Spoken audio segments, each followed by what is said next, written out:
Welcome to the Pub Date Podcast, the show where two book broads discuss what should happen before, during, and after your book publication date. Brought to you by Broad Book Group, with your hosts Vanessa Campos and Jen Dorsey.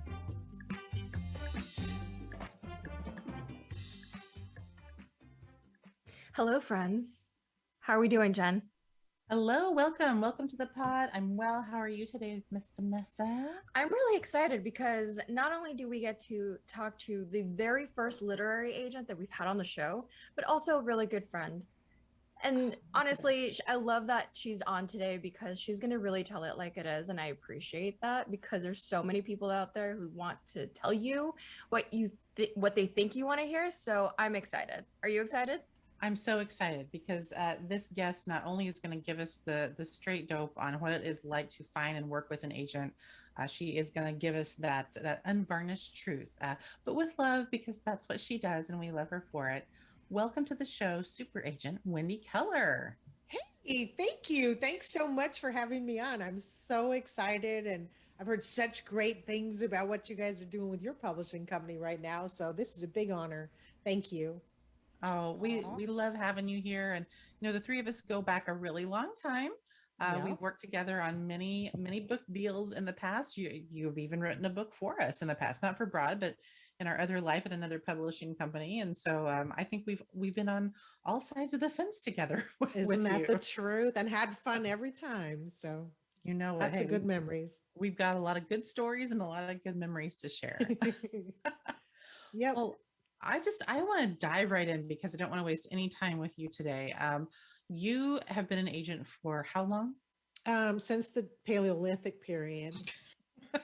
Oh, wait, no, since 1989. Sorry, same thing. Since the dawn of time. Yeah, I used to say since the dinosaurs, but you know, they're passe now. That's true. They're so yesterday. Have you have seen then publishing change and grow over the years from, you know, the insanity of the late 80s and early 90s and the big boom times and the big box stores to ebook and then audiobook.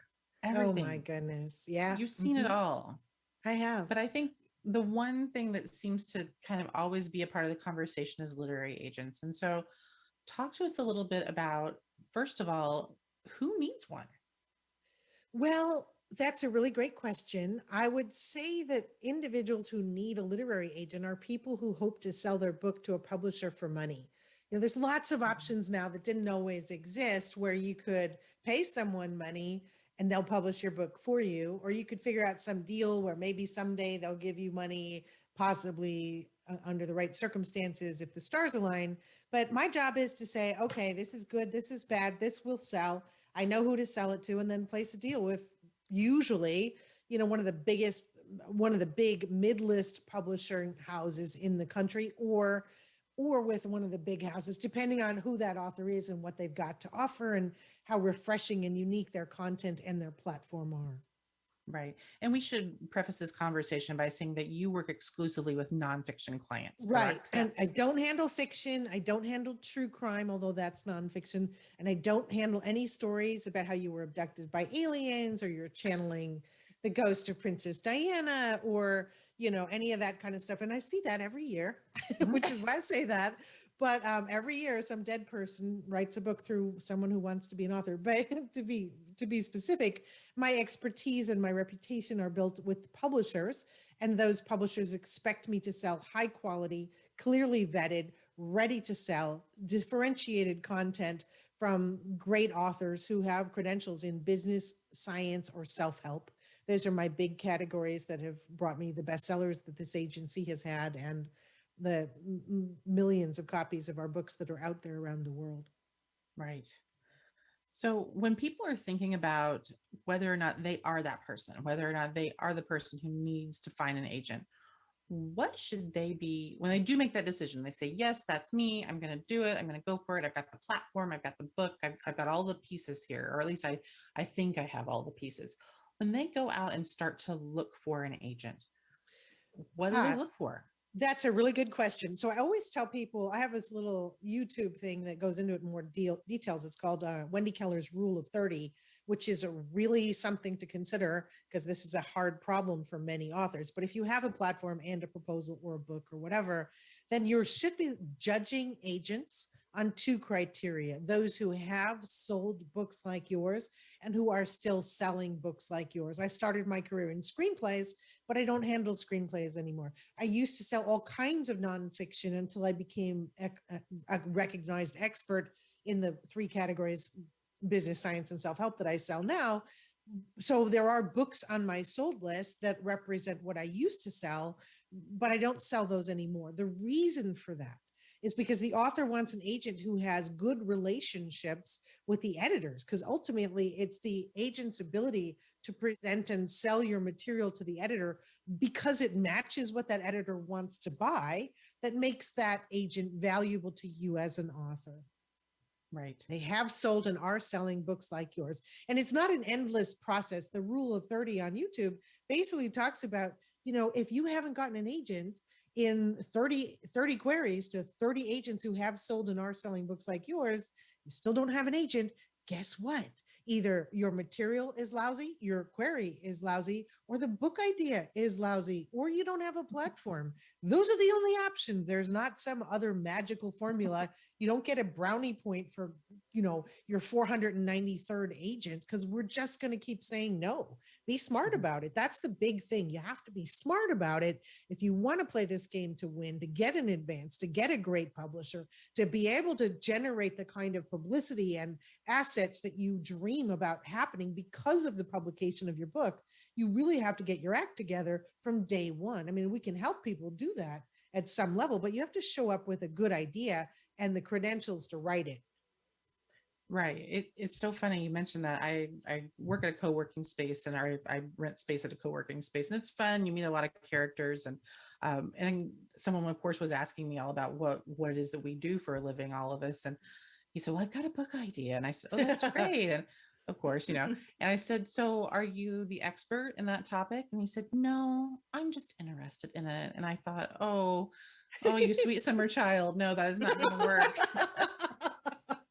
I had a guy write me last week on LinkedIn who I don't know. And he basically said, I'm ready to write a book. I've never heard or spoken to this guy before. Ready to write a book. Tell me what you want me to write about.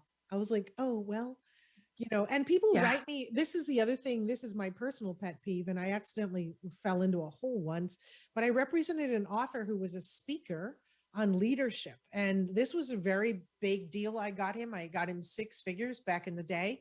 And because he was giving so many speeches, and I really love working with speakers because they have a built-in book distribution and publicity platform. And that's kind of my niche in the world, to do speakers and authors who want to become speakers, but whatever. Right. But this guy was a leadership expert. And about 2 years after I'd sold the book, I said to him, your resume, when were you a leader? And he said, well, I have my wife working for me and we have a part-time helper coming in. And that was his entire credentials. Having known that, I would never have sold a leadership book by him because it's out of integrity. The publisher would never have acquired that book. And it would have been a very different experience. That would not even happen now in the industry. I sold that book in the early 90s. That wouldn't even happen now because they want to know, if you're writing a weight loss book, they want to know that not just you lost weight and your sister-in-law, but also that you've helped hundreds or thousands or tens of thousands, or you have clinics, or you're a doctor, or a doctor's writing with you. If you're writing a business book, they want to know that you have experience in the category, in the genre, and that area, that you've got something unique, that you've read the other books, that what you're about to contribute is not the same old, and that your resume will stand the test of time, because journalists, podcasters, they're not taking on anybody who doesn't have that background, who doesn't have that strength. You really have to show up with your act together. Right. Absolutely. Well, and that speaks to all the work that we've done together on talking about platform. Heck yeah. People. I mean, heck yeah. And for the people who don't really understand the concept of platform, or for whom that phrase is new, can you tell us a little bit more about that? I mean, we've touched on it obviously already here, but what exactly does it mean to have a platform as an author? So to be more thorough with that, I'm actually the author of the Ultimate Platform book. I think Yes, you that's right. are. Yes. Ultimate Guide to Platform Building. There it is, with Entrepreneur Press. That was my personal 31st book. And so that's the long answer. But the short answer is when I'm looking for platform, which is the first thing I look for after I recognize that the content is in sales management, marketing, finance, entrepreneurship, whatever the business categories, or self-help, everything from parenting to how to train your dog, or in science, or so quantum physics or biology or whatever it is that I'm about to sell. The next thing I look at is whether that author has credentials. And then the next thing I look at is whether or not they have a platform. What I want to see as a platform usually includes some combination of, does this author have a speaking platform that they're on? Are they speaking 20 or more times a year and getting paid for it? Are they out there building a social media platform? I had someone yesterday who's writing a business book who said she has a large Instagram following. That has nothing to do with the subject of her book. An Instagram following is because she's probably cute in a bikini or whatever it is, or makes lovely cakes. I don't care about that. She needs to have it on LinkedIn if it's a business book. She needs to have it on, she needs to have it on Facebook if she's writing a book on planning for retirement or whatever. She needs to have you need to have a platform that matches. So social media doesn't sell books, but it proves content, right? Social media publisher in New York is going to multiply. You've got 1,000 people. We're going to multiply that by 0.02% to find out how many are going to convert to book buyers. It's worse on Instagram, TikTok, but I have a client who's in the top 1% in the world on TikTok. She's a superstar and she got a huge advance from HarperCollins. She's also a speaker. She has a platform. She has credentials. She's hugely successful. That's Tessa White for those who are interested. So the point is that she's got all the parts to it. If you come to me and you say, gosh, I've got some things and I don't have other things, but I'd really like to put them together, and you have the right content, maybe I can help you. Maybe I'll volunteer to help you. But for the most part, if you don't have anything going, if there's no third party besides your mother who said that, gosh, this is a great idea for a book, no agent can help you. It won't make a difference. You need to have credentials and you need to have a platform, at least a modicum. For my platform requirements are larger than, for instance, beginning agents, because I'm a crusty, grouchy old person. Oh my God. But I like to think of myself that way. But the truth is, newer agents sometimes will take people on, but you're kind of getting what you pay for. All agents get 15%. If you're getting a new agent, they may not be able to pick up the phone and call the editorial directors of the major houses in America, and they may not even know how to get in those doors. So your advance would be smaller, your expectations would be smaller, and what happens to the book is subject, once it's published, is subject to many more nightmares. If you have a young baby agent, it's better to build the platform and find an agent who's done it a million years, and who will really help you and guide you so that you avoid the rocks and succeed with the book and create. My expertise is in marketing. So how do you market the book? How do you grow that platform so that you're selling copies and you're using those copies to build your business? The first question I ask an author when they come to me invariably is, what do you want the book to do for you? And unless I'm in a good mood, I don't add the piece, which is, I know it's going to save the world and help people and give back and all this other garbage, but that doesn't make you any money. It doesn't make a publisher care. No one cares. And it certainly doesn't make this agent care. What I want to hear is, I need a book because my consulting program only did $2 million last year and I want to move it to 5. I did 10 speaking engagements at 15,000 and got it in my mouth that I really like the taste of speaking. I want to expand my speaking business. Speaking tends to get me more consulting engagements or more coaching clients. I only have this many patients and I want to open a 3rd clinic now. And so I want to write a book to provide that attraction factor for clients so that they know that my clinic can do this on better than anybody else in the nation. That's what I'm looking for. And if you've got those answers and that power, drive, focus on building your business or building your career as a result of that book, then suddenly we can all build on that. And the publisher sees the dollar signs when I convey that powerful message to them. That's what everybody's looking for. That's the way the business is shaken down, in 2022. Yeah, I love that you called it baby agents and baby authors because it's true. Mhm. It's It that is. baby step. And a lot of the times people think that as authors, you feel like this moment is now. I have to take this small advance instead of like I'm on the journey to build my Yeah. platform. But this advance is really nice because it's, 5 figures from a decent publisher. So it's really kind of figuring out like, well, how much is that advance worth to you right now, breaking it down to the time that it's going to take you to actually write the book and then actually market the book, because a lot of people feel like, okay, I've written the book, it's at a good publisher, I can stop now. And that's a big mistake. There are 33 million books, as you guys know. There are 33 million books for sale on Amazon. The average self-published book, according to R.R. Bowker, which is the reporting and researching arm of the publishing industry, the average self-published book sells 118 copies. And I always say, my dog knows 118 people. He could sell 118 copies of his book. The truth is, if you don't have a platform now, writing a book will not help you get one, because out of 33 million books, people don't know your material is out there unless you tell them it's out there and direct them to it through your speaking, through your social media, through media, through podcasts, through writing articles, through being interviewed in the Wall Street Journal, whatever it is that you're going to get. And it's not time to write a check to make that happen after the book has already been sold to a publisher. The time to start building that powerful proof of concept is before you start trying to get it published. Whatever is going to happen to your process, you must have the modicum of a platform to prove that the world is interested in it outside your family and colleagues. We get a lot of people coming to us and saying, I have a platform, people are listening to me, but they don't necessarily have that, what makes them unique. They are seeing people come to them and they're like, oh, people must be interested, I should write a book. What do you say to those people? My acronym that I've used since the early 90s, when I was teaching a lot of classes for, at that time, the Learning Annex, I came up with the acronym NDBM. That stands for New, Different, Better, or More.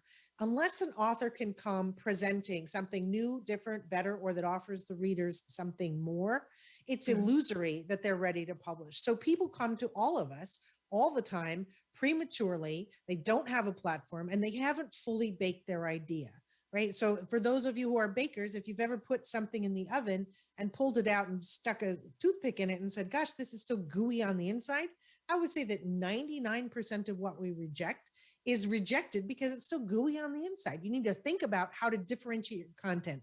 The way you differentiate content is you read competitive books to determine what's already out there, and you take the time to read the trade magazines of the industries that your material is most applicable to, and you take the time to read the current media if your subject is one that appeals to the general public.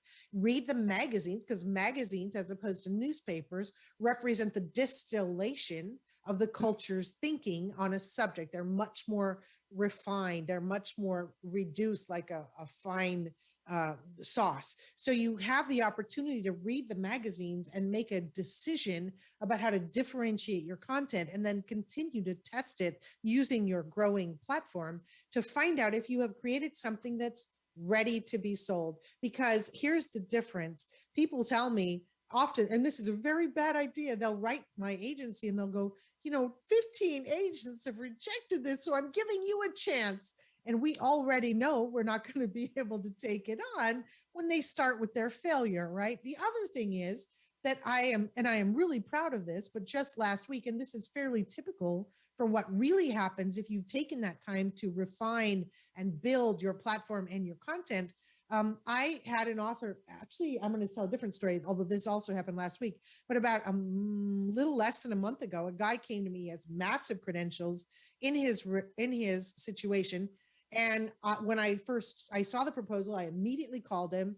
I spoke to him and I said, have you sent it to other agents? He said, yes, I sent it to 6 other agents and you represented my friend so-and-so. That's why I showed it to you. So he sent it to 7 agents total. And he had 5 agents call him within 2 days. But I signed him within 24 hours of seeing it. That's what really happens if your content and your platform are ready. You don't have to pitch us. We're starving for you. We work on straight freaking commission. We turn down close to 1,000 to 1,200 projects a year because they're not ready. Your job as the author is to come with that NDBM and a platform that proves the world is interested. Publishers can make you a star. They can turn the micro into a macro, but that's not going to happen by magic. You have to do the groundwork. You have to do the thinking. You have to find out what's not there now that you will add to earn what we call your shelf space, that 1/2 inch spine on the shelf at Barnes and Noble. Just I'm gonna do the fingers here because that's it. He snaps. Yeah. That snaps. Who snaps love you up? both. I agree. You know, you guys are, I've known you guys long enough to know that you understand this. It's as deep a level as I do. And I'm honored to be sharing it with your audience, but this is not Wendy's idea. This is Vanessa's idea. This is Jen's idea. This is the editorial director of portfolio at Penguin Random House. This is every publisher in America who's making money on books, not making money from self-publishing authors. Every single member of the publishing industry, every agent, every editor, every editorial assistant, every editorial director thinks exactly the same. If you choose not to be responsible for your own failure, because it is 100% on your shoulders, you cannot unlearn what you are learning from these two women in these podcasts and what you're learning from me today. Caveat emptor. Amen. Can I get an amen from the congregation? Heck yeah. Amen. Amen. Let's do a group of revivals. Let's just go around the country doing publishing revivals. I love That's that. right.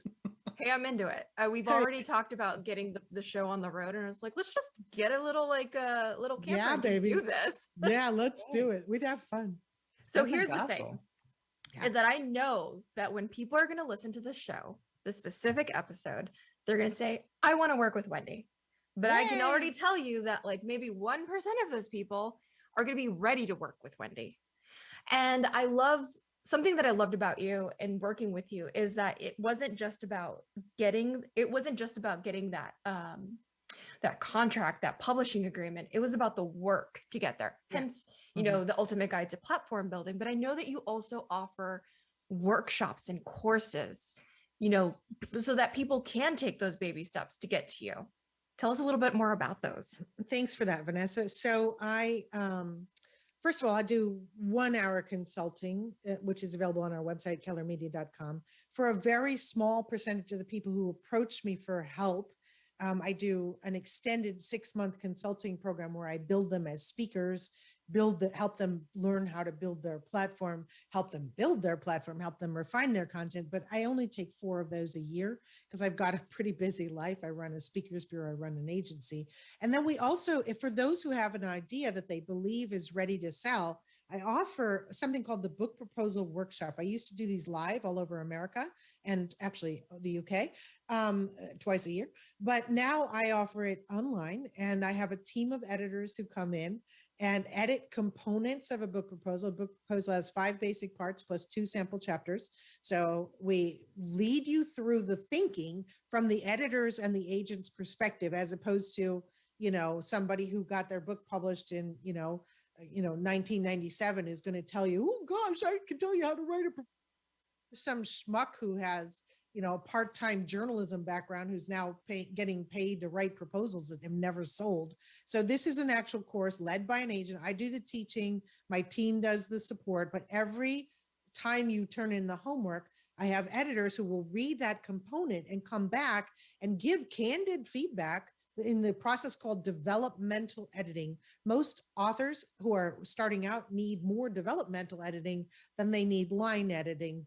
Developmental editing means, does this concept make sense? Is it properly differentiated? Is it clear to someone who didn't come in with this baseline of knowledge that you as the author have, et cetera, as opposed to, is there a dangling participle, or are there too many commas on this page, whatever. That's line editing. We don't care about that. We care about getting the idea right, so that even if you don't yet have the platform, the Book Proposal Workshop, which is available at bookproposalworkshop.com, that workshop will give you the opportunity to learn how your material will be viewed by publishers and agents, and will also show you what you need to do to deepen it And then we also talk about how, in general, how do you market it? What kind of markers are agents and publishers really looking for? Because as an agent, I don't personally really care if you're a speaker and you have a big platform, except that without that, I can't sell you, right? My job isn't, I don't have any skin in the game unless you're also represented by my speakers bureau. But the point is, you have to have that so that I can sell you. I'm really just the middleman. Publishers are going to say no to you. It's not that I'm being mean. It's the publishers are going to say no. We won't make any money. I can't take anything out of your check if there is no check. And I like taking money out of your check. I like shopping. I like shoes. I love it. We worked together for so long, and the course that you offer and the program that you offer is just top notch. It's really hands-on for folks, and I can't recommend it enough. As well thank as your platform building book, Ultimate Guide to Platform Platform Building. So we'll get in a Thank little you. plug there for Miss Wendy. Thank you. Thank you so And- much. And remind us again of your website so that everyone can go and check you out. Yes, kellermedia.com. My last name is Keller, Keller, media like television and radio and whatever, kellermedia.com. And if you are ready to submit a book and you go to kellermedia.com, you will see a drop down that will lead you to the query page. We only take digital queries, not emails. We will turn down anybody who emails us a manuscript or mails me a book. I hate that with every fiber of my being. So just go to the page, kellermedia.com, and you will see the instructions for submitting a proposal and offering us your wonderful nonfiction book in the category, in the great genres of business, science, and self-help. So I'm really excited about that. And, and I think that there's a lot of room for new thinking in the market. You don't have to be 75 and the former CEO of a publicly traded company to write a good business book. You just need to be street smart. And that's all it takes. Build your platform, have the content, and you'll be successful all along the way. And all of us, Vanessa and Jen and I, and everybody in the industry is standing by to support and help and guide and grow those authors, because that's how we feed our families. Absolutely. Wendy Keller, your street smarts are just incomparable. Thank you so much for sharing your thoughts with us today, my friend. We've loved having you. We hope that you will come back and join us again soon. Oh, thank you so much. This is an honor. It's been great. We want to thank our producer, Paul Roberts from OC Talk Radio, and our executive producer, Emily Carpenter-Pulskamp of Little Red Communications. We will see you next time. Bye. Thank you. We hope that you gained some valuable insights into the world of book publishing. Head over to broadbookgroup.com to learn more about us and all our services. And be sure to check out all our social media at Broad Book Group. Until then, keep publishing.